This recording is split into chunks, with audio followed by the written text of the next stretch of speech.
A really cool ritual that the Dodgers starting this season. And who do the Dodgers want to face in the NLDS? The Brewers and the Diamondbacks. I got my World Series predictions coming up here on Dodgers Dugout Live.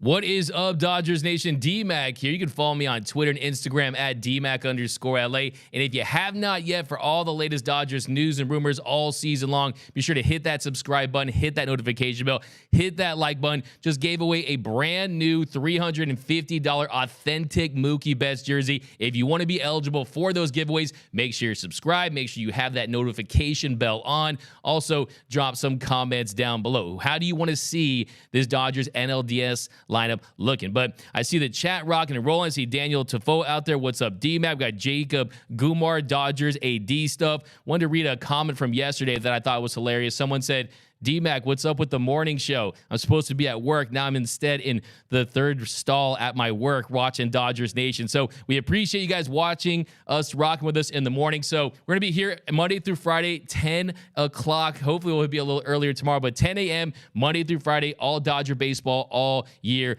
long. But I'm going to get into this first topic. We're going to talk about this NLDS roster, and we're going to focus on the position players and the lineup. But before that, I want to talk about this really cool ritual that the Dodgers started this season. This is from Fabian Ardaya, who does a fantastic job covering the Dodgers for The Athletic. And he talked about this new tradition that was started by David Peralta and Miguel Rojas. And what they would do is the Dodgers would snap a picture together, then pass around shots of tequila to celebrate. The brand of tequila will vary, though Mandala has become a favorite, but the intention remains consistent. Max Muncy told Fabian, "We've been such a boring team in the past." Just a little poking fun of that past Dodgers team. And he said, "It's been all about winning. We expected to do that, so we just want to celebrate it." He said, "It's been kind of refreshing for us to realize that what we do over here is pretty special. It's not something that happens with ease, so celebrate the wins when they come." I was so excited to read this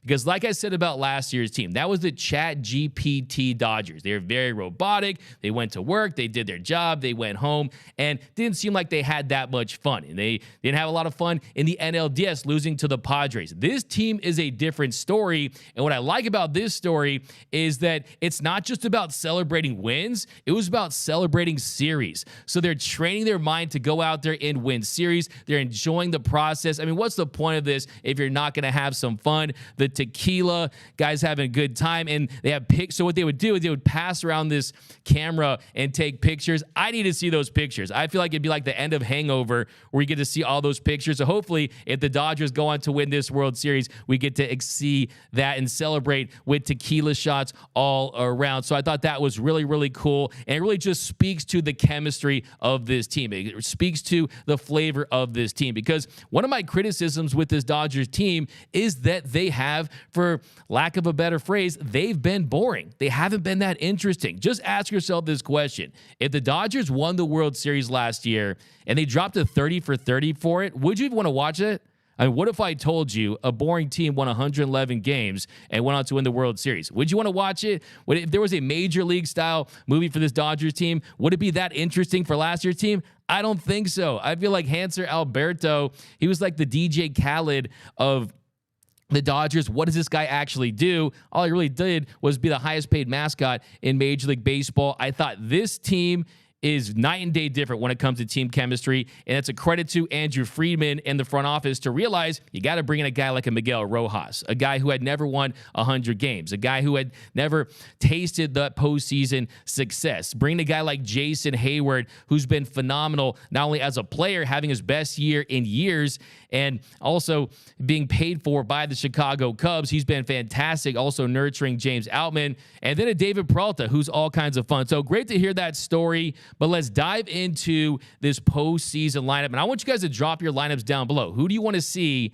in this Dodgers postseason lineup? Who do you want to see as far as the position players making this team? I have what I think is going to be the final roster for the NLDS. It could change. I think that's important to remind you guys that the NLDS roster can change in the NLCS. But I think this is the position players, the 13 that we are going to see on that roster. I think you got Mookie Betts. I think there's a pretty good chance Mookie Betts makes this team. There's a really good chance Freddie Freeman makes this team. Will Smith, that's 3. Max Muncy, 4. JD Martinez, 5.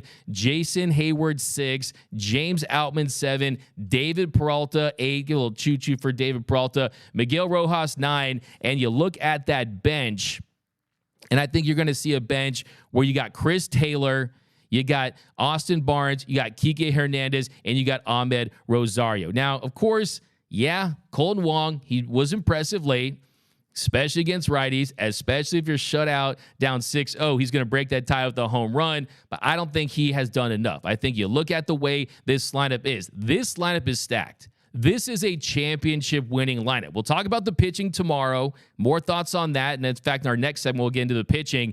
But as far as a 1 through 9, this lineup is night and day better than last year's lineup that we saw against the San Diego Padres. For starters, Mookie Betts, you want to see have a better postseason than he did last year. Was hitting the ball hard, but wasn't seeing the results. Freddie Freeman, he was outstanding. Will Smith didn't have the best postseason. But who is the Dodgers' most successful postseason player ever as far as overall counting stats? It's Justin Turner. And JT, we know, has one of the most iconic home runs in Dodgers history of John Lackey there in the NLCS to really lift that Dodgers team to their first World Series since 1980. It happened to be the anniversary of Gibby's home run against the A's. But Justin Turner, their best postseason hitter, their most consistent, most clutch player, last 2 postseasons, in 2021 and 2022, he won a combined 6 for 54. 6 for 54. Last year, he had multiple opportunities to get it done against the Padres, against Luis Suarez, and he looked overmatched by high-velocity pitching. So out is Justin Turner. In is JD Martinez, who's been hotter than the devil's armpit down the stretch of the season. He's someone who he played every single game. He's going to have well over 130 RBI, well over 40 home runs. He's also been one of the most clutch postseason players in baseball for the last decade. You're talking about a guy who's a 987 postseason OPS. Oh, and on top of that, my guy's trying to get the bag. He signed a 1-year, $10 million deal. You know he's going to want to perform well. So I think just right then and there, you look at JD Martinez over JT. That's already an upgrade. Then you go down that lineup. Max Muncy. By the way, I'm here all this week to look at the Michelada half full. I'm here to make you optimistic and feel good about your Los Angeles Dodgers chances of advancing in the NLDS, getting to the NLCS, and getting in the World Series. I'm sipping all that Dodger blue Kool-Aid this week. I have some concerns. I'll get into that. But reasons for optimism, I think they are plenty when you look at this lineup. Then you also consider Max Muncy. Last year, 21 home runs. This year, 36. A big bounce back year for Max Muncy. You got Jason Hayward hitting the ball hard all season long. Short, compact swing. He's someone who I think is primed for success. James Outman. You compare James Outman this year to Cody Bellinger last year. James Outman greater than sign. Okay? Cody Bellinger struggled last season. Cody Bellinger didn't get a start over Trace Thompson. Okay, and Trace Thompson is a guy who's updating his LinkedIn right now because he's probably going to be out of Major League Baseball. That is how bad it was for the bottom of this Dodgers lineup. And I want to play a clip from a conversation I had with Ron Say after the NLDS last year, where I asked Ron Say about hitting in the postseason, what it takes to be clutch, and why the Dodgers struggled so much in that series against the Padres. My man Gary, can you roll that clip? So in those situations, what is your approach? What is going through your mind when you do have to come up with a big hit in a big situation in the postseason versus the regular season? What are you looking for when you see this Dodger team's inability to do that? What do you think caused that? It could have just been a lack of confidence. There's no guarantee that after you play 162 games and you go into the playoffs that you're on a high note. Individually, you hope that, you're kind of, I'm going to get a peak performance here, like they do in swimming and track and field. Well, in baseball, it's a little different. They didn't play a significant game for, months. Yeah. Right. And after a while, I'm not saying that you weren't trying because they were still winning a lot of games, but the intensity level there. And when you increase the intensity level, when you have been kind of walking through this, then it affects people different ways. They start, grinding it, and I thought they've really gotten to a position where they were really grinding. They were trying to find it and they couldn't find it. that we had so many players in the lineup, or excuse me, the Dodgers had so many players in the lineup that were hovering around 200. You're basically relying on 3 people, maybe 4. And they've got to carry the weight. So if the 3 top guys in the top of the lineup, and then you add Will Smith in the 4th spot, if they're not getting it done, the bottom half of the lineup, you're looking at 3 200 hitters. And, how do you expect to be able to do that? But do you think there is something to be said about the postseason being a crapshoot? A lot of people say it's about who's the hottest team at the right time. But on the flip side, the Astros, they won 106 games. They were a team that had the layoff. They went on to win it. But what's your take on people saying that the postseason is a crapshoot? Well, first of all, like I said, anytime you get down to the best you get to the last game of the best of the 3, 5, or 7, anything can happen. So that was the interview I did with Ron Cey. And I think Ron Cey has a little credibility when it comes to hitting in the postseason. I don't know. He's a World Series MVP back in 1981. He's someone who has a career 803 postseason OPS. And I think my biggest takeaway from what he said there was that you can't just rely solely on the bottom of that lineup. That's nothing that you can really do. You have to get production from up and down that lineup. And I think this year, the bottom of this lineup is superior than the lineup that we saw last season against that Padres team. And you're talking about a team that was historically bad. That was historically bad against the Padres, okay? This team could not hit sand if they fell off a camel for certain stretches in that series. They became the first team in MLB history to have at least 15 base runners, all 9 starters, reach safely a minimum of 8 players in the lineup collecting a hit, to have a man reach in every single inning, to have 3 home runs in a game while finishing with only 3 runs. They had 10 runners on base, over 8 runners in scoring position in the Game 2 loss, and they went over 20 with runners in scoring position at one point. For this series, they go 5 for 34 with RISP, a 147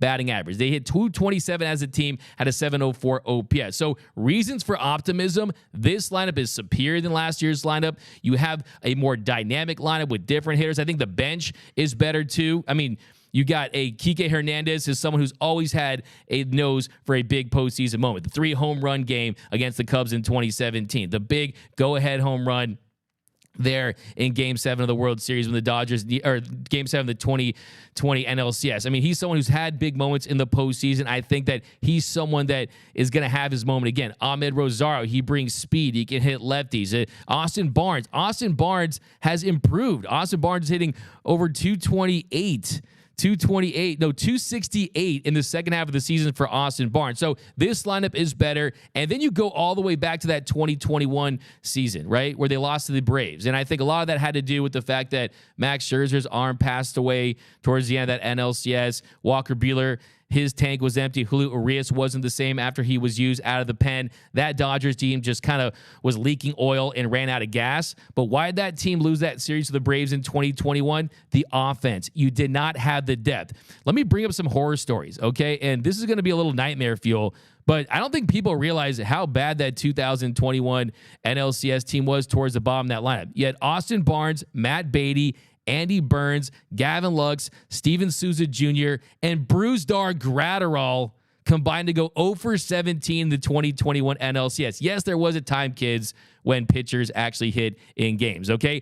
And just to prove it to you, this team has a better lineup. They are going to have more success. I'm very confident in that because they're more dynamic. I will say that the focus is always on the pitching, and pitching wins championships. We understand that. It's not a series. Okay. Dodgers aren't trying to win a series. They're trying to win a championship. And that means you have to play well for over the course of a month, right? You have to win 11 games. It's not, okay, we win 2 out of 3 and work there. No, you have to play well for a month. And to do that, you have to have some consistency on the pitching side. There's no doubt about that. On the same token, what I always say, if you want the dub, you've got to slug. And that's how the Dodgers won the 2020 World Series. They had an 814 OPS, that was first. They hit 30 home runs, that was second. They had 33 doubles. 33 doubles during that postseason run. The next closest team was the Braves with 21. They hit 822 with runners in scoring position. So You look at Corey Seager. He had an 1171 OPS with 8 home runs and 4 doubles. So that tells you that, one, you need to be hitting in the clutch. You need to find a way to put the ball in play when it matters most. You can't strand a small village out there. You can't leave more traffic on the base pass than the 405 freeway at 5 o'clock on a Tuesday. You have to find a way to put the ball in play, and contact is king. Who do you got? You got David Peralta, a guy who can put his bat on the ball. You got guys up and down the lineup. JD Martinez, professional hitter. You have Chris Taylor, Max Muncy, both of them having bounce-back seasons. The more I talk myself into this, the more I think we might go 11-0. I mean, this lineup is ferocious, and I think there's a universe out there where we could be looking back at this team of the month and say, oh my goodness, this Dodgers team was special because, one, rookie pitcher stepped up. 2, the offense absolutely carried this team. But I do have a big concern for this offense as far as some other concerns I have for this team. One of them has to do with their best player, and we need to figure things out with him. That's going to be coming up next here on Dodgers Dugout Live. But thank you here on Dodgers Dugout Live. I want to spend a special shout out to GearUp.LA sponsoring the show, guys. If you want to get geared up for the postseason, head over to GearUp.LA. The best t-shirts in the game, fire t-shirts. I'm not going to say there was someone in the organization that bought one of our t-shirts, Andrew Friedman, but I will say GearUp.LA is the place you've got to go. And also, this show is sponsored by the Dodgers Nation app. For all things Dodger baseball, at the tip of your fingers, download that Dodgers Nation app. You get scores, highlights, you can watch our videos from there. Games. It's really cool. So be sure to download that Dodgers Nation app. Now, here in our second segment, we're going to get into some of these concerns. But first, let me jump into that comment section here because you guys are always bringing that heat. What are your thoughts on that Dodgers lineup? Do you feel more confident about this team? Me personally, I do, but got me one last night from Jose Villanueva. So Jose Villanueva supporting GearUp.LA. Carnivorous Lunar Activity. Hi, DMAC. What up, Carnivorous Lunar Activity? Jared Fuentes. Do I hear a postseason sweep? Yeah, I mean, I think I was a little delusional there. I think there's a good chance they could sweep the NLDS, though. We got Michael Hoffer said Ronce hit 176 in the 1974 World Series when the 102-win Dodgers lost to an 88-win A's team. He hit 190 when they lost to a 77 Yankees team. He's been on both ends. Great point, Michael Hoffer. You know I respect you because you brought your facts to the fight, but I will always so mention, too, that Ronce is someone who played 45 postseason games, okay? How many players get 45 postseason games, especially in that era when you had to basically finish with the best record in baseball to even get a crack at the postseason, right? You didn't have an expanded postseason back then, and he's also had some monster series. And look, I think when you look at Ronce and just players in particular, you're going to have those ups and downs. Look, the postseason, I always say surrender to the postseason, right? And the postseason is the best time of year. I woke up this morning, I took a nice sniff of that crisp fall air. I got goosebumps thinking about the postseason. October baseball is here. And what makes it so great is you just never know what's going to happen. It's so fickle. A player like Corey Seager, who was much maligned heading into that 2020 postseason, hit 202 for his postseason career, went into God mode, and carried this team to a World Series. You just never know when someone is going to go off in the postseason. That's what I think is so awesome about this sport because it's so unpredictable. But let's dive into this next topic, and I want to know from you guys down below, what are your biggest concerns for the Dodgers heading in to this postseason run? Now, I'm going to give you my first concern, and that is that this Dodgers team goes as Mookie goes. Okay, there's no doubt about that. When Mookie's playing well, this Dodgers team wins games, and that is what you get from this team, from this franchise. And Mookie, towards the stretch here, he had an incredible October, incredible August, a historic August, right? 51 hits in August. He was outstanding. But September was a different story. I mean, I think you could trace it back to him getting hit in the foot there, him hitting a ball off his foot in Miami. He was on crutches. The X-rays were negative. But for this month, he just hasn't looked great. And I think that if there's someone out there that can turn it on, it's going to be Mookie Betts. There's no doubt about that. But so far in September, he's not really heading into October baseball with a lot of momentum. I mean, in September, he hit .714 with a .241 batting average. Last 15 games, his OPS continues to fall. He has not hit a home run. He has not hit a home run since September 11th. and that was his 39th home run of the season. Since then, has not left the yard. So he ends up with 5 extra base hits in the month of September. Last game of the season, did go 1 for 3 with the base hit. But this team needs Mookie to step up. When Mookie plays well, this team plays well. And I think that that's something that we need to see early on in this series. Because let's not forget, he is the Dodgers' $365 million man, right? He is the Dodgers player that when he scores a run, they're going to perform well. When he has success, they're going to perform well. And I think that you look at the win percentage of Mookie Betts. Here, this is my stat of the day. I bring my facts of the fight stat of the day. LA's record when Mookie Betts scores 1+1 run in a game. In 2022, they were 69 and 16 with 812 winning percentage. From 2020 to 2022, an 814 win percentage. In the postseason, when he scores 1 run or more, Dodgers have an 867 win percentage. When he does not cross home plate, the Dodgers have a 412 win percentage. Just look at the disparity there. That's almost half. Okay, so he needs to get on base. He needs to generate runs. He needs to up that production. Now, next big concern I have for the Dodgers, I'm going to get to your comments. I want to read some tweets too. You guys really killed it with this question over on Twitter is, if you get a bad start from Clayton Kershaw or Bobby Miller, who's going in game 3, and can you rely upon who's on the bump that day? Because Ryan Pepiot, he's been fantastic since making it back, since he returned after that oblique injury. And then you got Lance Lynn. Lance Lynn has given up so many home runs at a historic rate. I think at this point, I almost believe that Ryan Pepiot has earned the right to jump him as far as who could be your game 3 starter. If you look at Ryan Pepiot so far this season, 42 innings, a 2.14 ERA. But what's been most impressive about Ryan Pepiot is 38 strikeouts to 5 walks. The issue with Ryan Pepiot has been the walks. The issue has been the command. Now he's got more Pepiot in his stepio, and it's because he's got more command of that changeup, of that slider, of that fastball. I would rather see Ryan Pepiot than a Lance Lynn, but that's a big concern. Will Lance Lynn be counted upon? Can you count upon him in a big start? Because he did his job in the regular season, supposed to be a Pac-Man pitcher, right? A guy that goes out there and eats innings. If you look at his numbers, though, since joining the Dodgers, a 4.36 ERA in 11 starts, 47 punch-outs to 22 walks, and a team-leading 64 innings pitched. So you look at that right there. He can give you innings, but is he going to come with 3 or 4 home runs, right? Especially against that Atlanta Braves lineup. I don't know if I want to see him within 100 feet of that pitcher's mound against the Atlanta Braves. I think there is a hope that you get that postseason adrenaline, you get those matchups, and you feel good about it. But I also think that I still want to see just Bobby Miller used as a traditional starter. I don't want to see these starters going out there and facing the lineup multiple times. I think Lance Lynn is someone that you want, and you can get out of him at this point. But the reality is, if you're going to win the World Series, at some point, whether it be the NLDS or the NLCS, he's going to have to get the ball in a big game. So that's a big concern I have, because you look at his home run rate, it's pretty bad. There's no doubt about that. He's got better stuff of late. He's throwing more strikes. So it's going to be very interesting to see what they do. Now, here's something that if you're having trouble sleeping because of Lance Lynn, I'll give you something to feel good about. The Dodgers have won.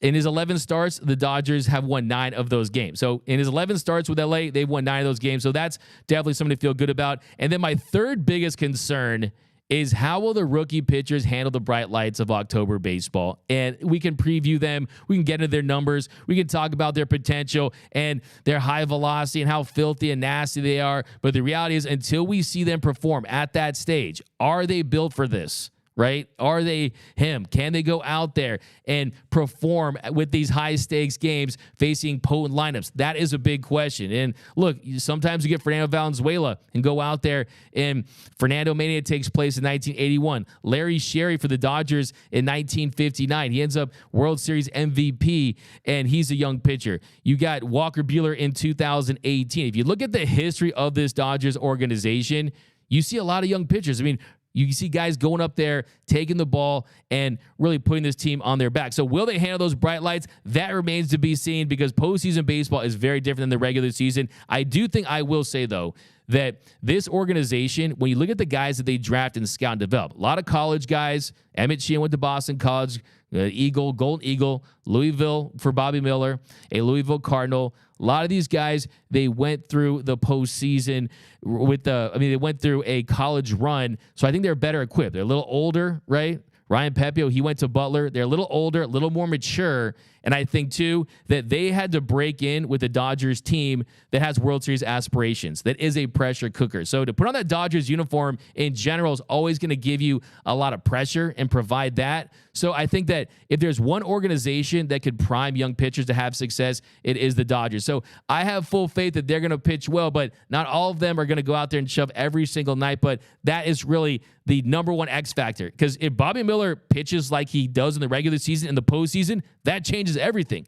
You have a surefire ace that's capable of putting a team on his back. And I think Bobby Miller really does become a household name and someone who really, a star will emerge. A star is going to be born in Bobby Miller if he goes out there and shoves in the postseason. So that to me is going to be big. And Ryan Pepio. I mean, Ryan Pepio and Bobby Miller, they can get a lot of length, a lot of firepower from those two. That's going to change the narrative and the calculus of this rotation and pitching moving forward. Now, the next, of course, how the Dodgers hit against elite pitching. We talked about that a little earlier. 5 for 34 with runners in scoring position last year. 0 for 20 at one point. And look, we've seen this movie before with the Dodgers, right? You've seen this movie in years past. This team lighting up the scoreboard all season long. You talk about a team that goes out there and absolutely rakes, and then all of a sudden, it's like they forget how to baseball at the wrong moment, at the wrong time, and they struggle to get base hits. So I think this team, like I said, a little more balance, but I don't think that the Dodgers offense gets enough publicity. I truly don't believe that. Everyone talks about the Braves, right? The fact that they scored so many runs. Hey, the Dodgers are right behind them at 906 runs. It's the first time they've scored 900 plus runs since moving to Los Angeles. And you talk about that runners in scoring position number, an 819 OPS with RISP this year. Also a 791 OPS with 2 outs. So I think that's kind of the big difference this year is there's more consistency and balance. I mean, just look at the fact that they had their first team that had 4 players that hit over 100 RBIs, right? So you got Mookie 107, Muncy 105, JD 102, and Freddie 102. These guys are professional hitters, right? So I think that's going to be the next one. Can you come through with runners in scoring position? It sounds obvious, but I think the approach has to be a little different. If you're getting overpowered by a pitcher, which is inevitable. This is the postseason, right? If you face the Phillies and it's an Aaron Nola or someone that has gas, you are not going to go put up crooked numbers every inning. So I think I want to see a quicker adjustment to, I don't want to say some small ball, but just putting the ball in play, having a 2-strike approach just to end a slump, just to end a cold spell to get this team going again. We didn't see that last year. I want to see a quicker adjustment at the plate when things aren't going right. And I think that this team has players with the tools to do just that. And then my next big concern is the bullpen. I mean, this bullpen has been fantastic. I think that they're not a concern. They're more of a strength. But how will this bullpen fare against league competition? Because they've been the best bullpen the second half of the season. The first half of the season had a 4.43 ERA. That was 23rd in Major League Baseball. Second half of the season, a 2.23 ERA. You got Ryan Brazier. You got Joe Kelly. You've got Shelby Miller and Brusdar Graterol and Evan Phillips. Now, the concern isn't the bullpen as far as individually how well those guys will pitch. I have full confidence in those guys. I've got a very firm, strong oak trust tree with those bullpen pieces. For me, it's do you get enough length, whether it be Ryan Pepio coming in after an opener, a Clayton Kershaw going 4 innings, a Lance Lynn going 4 innings. How long will Bobby Miller go into game to where you don't tax this bullpen so much that it can't get through the finish line towards the end? Because it's going to feel like a marathon. It seems like a sprint. It's still going to feel like a marathon because every pitch matters. Every game matters. So that to me is the biggest key is how much do they get from their starting pitchers to these swing guys, the Ryan Yarbroughs of the world, that will keep their bullpen as fresh as possible in high leverage situations. And this one, I gave him a lot of love yesterday. Dave Roberts, I had to duck on the show because he was saying some really nice stuff. Got a little mushy about Doc, but I will say it's still a concern of mine. Will Doc make the right decisions? Will Doc overthink a moment that we've seen in the past? Because to me, you can't criticize Dave Roberts unless you bring up specific examples. You got to look at what happened in 2019. That was a disaster class of management by Dave Roberts, letting Clayton Kershaw go out there. You retired Adam Eaton, then you let him face Soto and Rendon, and we see the home runs, and then Howie Kendrick, and then you should have had Kenta Maeda in there. You should have had Adam Kolarek, Juan Soto's daddy, out there. I mean, that was a disaster class. Then in 2021, what we saw with bringing Julio Urias out of the bullpen, I think that was a mistake. I don't fault 2021 on Dave Roberts too much, because I think if Scherzer's healthy, they probably advance and win that series. And if Buehler's healthy, I think they do too. But you look at last season, and you look at the fact that Tyler Anderson was cruising, and he was someone that I think could absolutely have gone out there for another inning. Clayton Kershaw in game 2 could have absolutely pitched another inning. I think if you are getting, it's going to be very interesting, because we know that he's going to have to, you see his Fitbit's going to explode, because he's going to be going from the dugout to the mound so many times, because we know Captain Hook is salivating at the idea of making all these pitching changes. If a guy is cruising, if you're going to a multi-inning reliever, do you let him go out there and face another hitter? I mean, I think it's identifying when you can get more outs from players, because look, the reality is the more times you change a piece and you make a pitching change, the higher the chances are that that guy is not going to have it that day, right? So, yes, you can look at the numbers, you can look at the analytics. What those analytics don't tell you is when someone is having an off night, like we saw last year with Tommy Kahnle. He was great until he wasn't. Alex Vesia, Yancy Almonte, they were great until they weren't, right? So you just don't know when guys are going to be having a tough day at the offense. So that's going to be a big, big concern for me, is will Dave Roberts make those right decisions? And yeah, I look at this Dodgers team as a whole.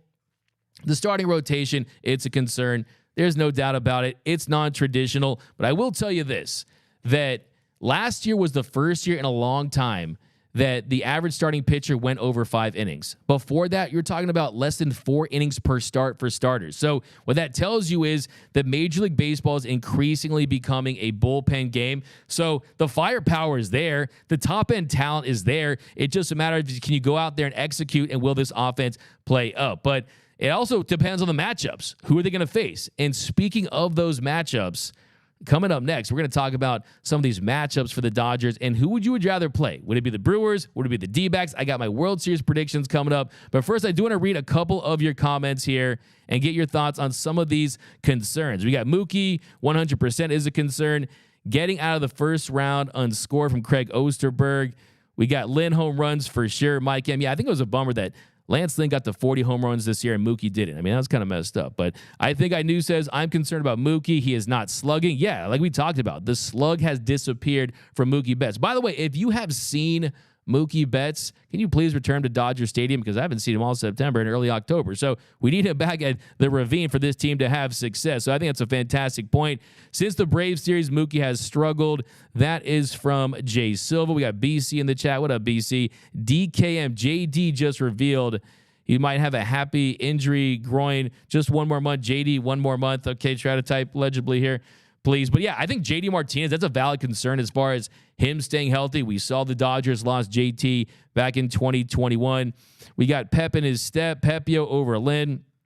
Yeah, so drop those concerns down below in the comment section. Muncy at third. So that's another one I want to talk about too before we get to our next segment. Max Muncy has been nothing short of a disaster at third base at times. Okay, you're talking about someone who struggles to field the ball, turn double plays. Just look at last in the NLDS. It cost him when Ha-Seong Kim hit that double down the line. He couldn't make the backhanded play. He struggles with plays down the line. Now, if his offense is good enough to justify that, and he's hitting 2 or 3 home runs a series, he's slugging over 800 OPS, then fine.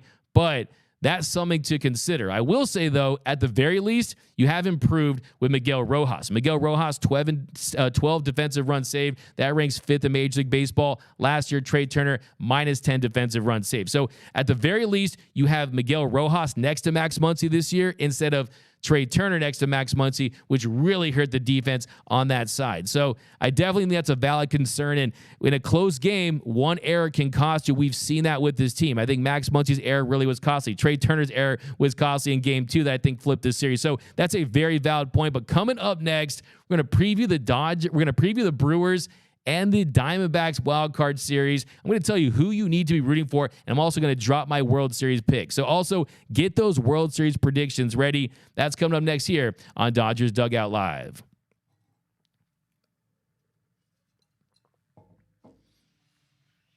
And welcome back to Dodgers Dugout Live. I want to send a special shout out to you guys rocking with us here in the morning. We're going to be with you here on Dodgers Dugout Live Monday through Friday, 10 a.m. We're also doing the post-game shows. We're going to be providing wall-to-wall coverage here for your Dodgers postseason run. Be sure to follow us over on Instagram, follow us on the X, and be sure to subscribe to that Dodgers Nation YouTube channel. I cannot tell you enough. I mean, we're talking about the best giveaways in the game right now are on the Dodgers Nation YouTube channel, so be sure to subscribe so you are eligible to win. Okay, I'm excited about this part because we're talking about the postseason has begun. Guys, this is here. We have entered October. It has arrived. You should be excited. And the big question I have is, who do you want the Dodgers to root for? I mean, who do you want the Dodgers to face? Who should you be rooting for there in the NLDS? Should it be the Milwaukee Brewers? Is it Fear the Beer? Is it the Brew Crew? Or do you want to root for the Diamondbacks? Now, for me, I think you look at that Brewers team at the moment, and this Brewers team at the moment, it's looking a little dicey as far as Woodruff. And Woodruff, they lost him for this series. He won't be pitching in this series. Craig Counsell has already said that his status for the NLDS and the remainder of this postseason is already in doubt. So that's something to consider as well. And the Dodgers, they're the number 2 seed in the National League, and they'll have a first-round bye. They'll have home field advantage in the NLDS. And if it goes chalk in the Braves advance, they'll have to go to Atlanta for games 1 and 2 of the NLCS. And yes, home field advantage is cool. There's no doubt about that. Dodgers haven't won a World Series at Dodger Stadium since 1963. But I'm here to tell you that it's advantageous for the Dodgers to be the 2 seed instead of the 1 seed this year. And here I'll tell you why. Because as the 2 seed, you're playing that 6-3 matchup. You're playing the winner of the NL Central versus the worst wild card team. Whereas the Atlanta Braves, you have to face the Philadelphia Phillies. And I'm here to tell you, the Philadelphia Phillies, they are built. They are constructed for a short series. They have high-velocity, top-end pitchers. You got Aaron Nola. Their bullpen, high-velocity bullpen. You got a potent lineup led by Bryce Harper. Trey Turner has been much better of late. Kyle Schwarber's always dangerous in the postseason. That Phillies team is a team that was in the World Series last year. They have a lot of confidence that they could win. Also, last couple months of the season, the Phillies have been playing on a 100-win pace. So that is the worst matchup you could possibly have if you're the Atlanta Braves in that series. And on top of that, the Braves are dealing with some pitching health issues at the moment that we'll get into in a little bit. So I'm here to tell you that you should feel really good about the fact that the Dodgers are the 2 seed instead of the 1 seed. Give me the 2 seed facing the Brewers or the Diamondbacks versus the 1 seed with potential home field advantage, because you're playing a worse team, and also you just got to find a way to survive and advance in that DS, because the Dodgers have a lot of depth, but you don't show that depth until the 7-game series. It doesn't give you as much of an advantage. So I think the Dodgers are in great shape. I think if I had to pick one of the two, I'm absolutely taking the Dodgers draw. Now let's take a look at this Brewers team.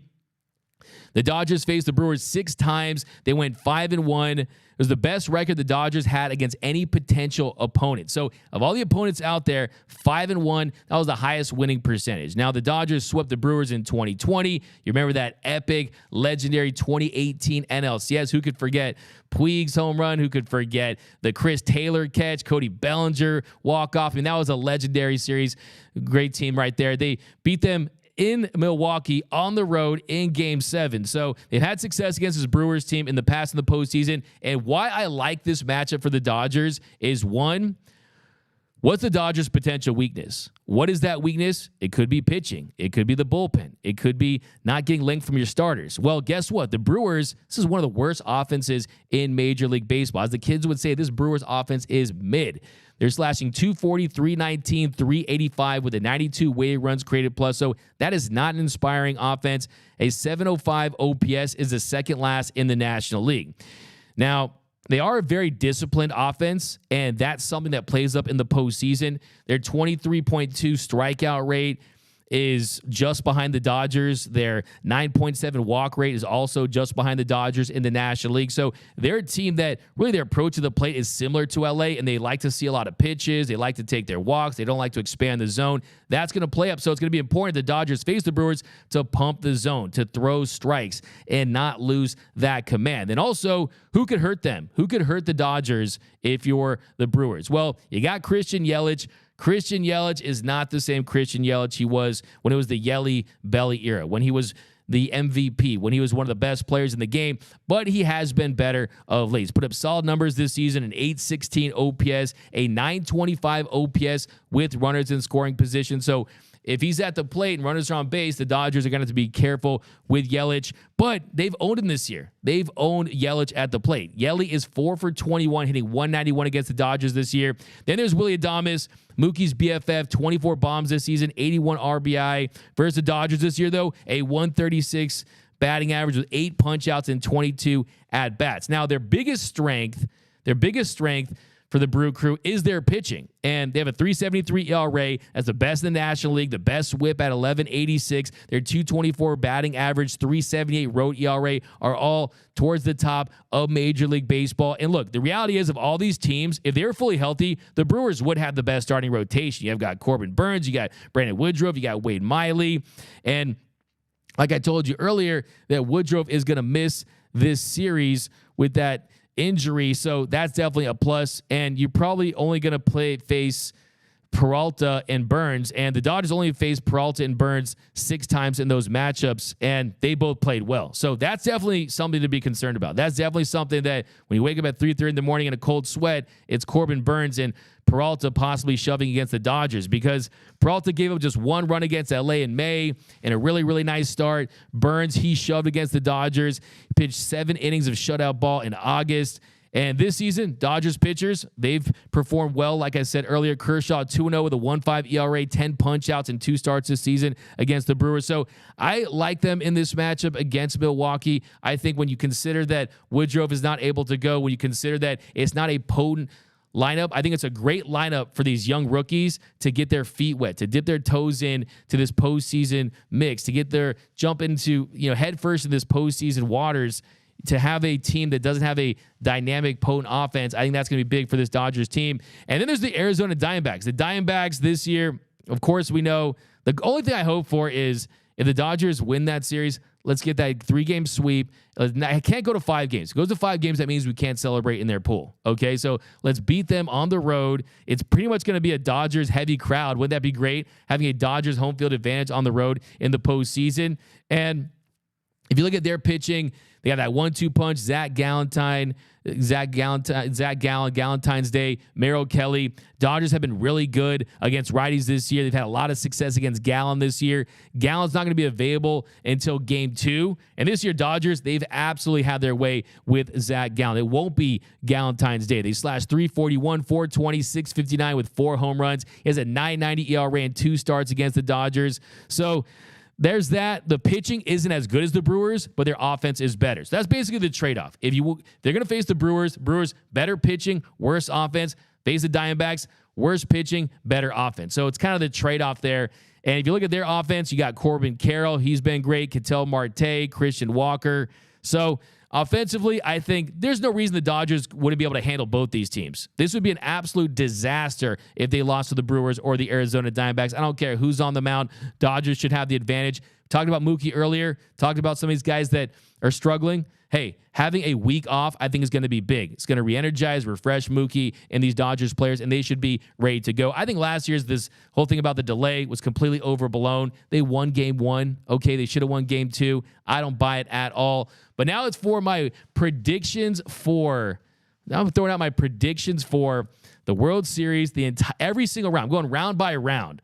Okay, we're going to start with the Rays and Rangers. And let me know down below, who'd you rather face, the Brewers or the Diamondbacks? Me personally, I would rather face the Brewers. Give me the Brewers. I know that sounds a little counterintuitive there because Corbin Burns and Peralta, but I still think that this Dodgers team is going to find a way to score runs. You're not going to see them go 7 or 8 innings.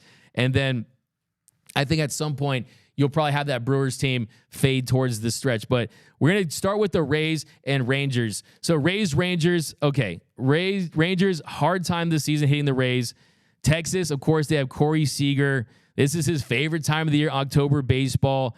Now, I think it'd be a different story if the Rangers had a healthy Max Scherzer, if they had a healthy Jacob deGrom. The Rangers offense slowed down tremendously towards the end of the season, so they should have had a first-round bye, but they faded down the stretch. I will say Bruce Bochy, who has the biggest head in professional sports, his head's so big because it's remembered all the baseball he's ever managed, so it just continues to get bigger and bigger. Bruce Bochy is the greatest postseason manager. I mean, he's definitely in the mix, so it's tough to bet against Bruce Bochy. But I'm looking at that Tyler Glasnow, that Zach Eflin, that low payroll of the Tampa Bay Rays. I got the Rays winning that series. And then Toronto versus the Twins. Look, I just want to say something. I don't care if the Minnesota Twins don't win this series. Give them a win. This is ridiculous. The baseball gods, what did the Twins do to the baseball gods? Okay, the Minnesota Twins have lost 18 straight playoff games dating back to 2004. That's pre-iPhone, okay? This Twins organization deserves a win, even with Carlos Correa, who's basically playing with one leg, right? He's been struggling all season, but give this Twins team a win. I think it's really a well-matched series, though. I think both teams have great pitching. I think you got Kevin Gausman and Barrios. We've seen what this Twins rotation has done all season long. Minnesota's pitching staff, that's tied for the fewest runs allowed in the American League. So it's kind of a battle of two pitching powers along with the Blue Jays offense that we know. Look, if they play to their names, if you play your names on the back of your jersey on the Blue Jays, they should score runs in the series. I like the Blue Jays to beat the Twins, the 6-3 upset there. And then next, Miami Marlins versus the Philadelphia Phillies. Philly is scary. Okay, the Philly Fanatics, Philly this time of year, everything about Philly scares me. I mean, high velocity pitching, potent lineup. They can slug with the best of them. I think their team, the Phillies, to me, feel like a team that could be like the 2015 Royals, right? You didn't make it the year before, and then you broke through the very next season, and it just kind of vaults you into a championship. I think it's going to be a great series. I think the Phillies, like I said earlier, they played like a 100-win team for months. They're built for October. The Marlins, they don't make the playoffs that often, but when they do, they win World Series titles, right?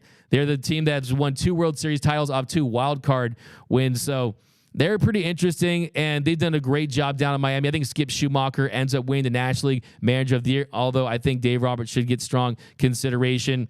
But I look at the starters, the bullpen, the lineup, the Phillies roster. Like I said, they are built to win a short series. I'm not going to bet against Bryce Harper. I'm not going to bet against this Phillies lineup. So I think it's going to be tough for the Marlins to navigate that Phillies lineup. Give me the Phillies winning that series.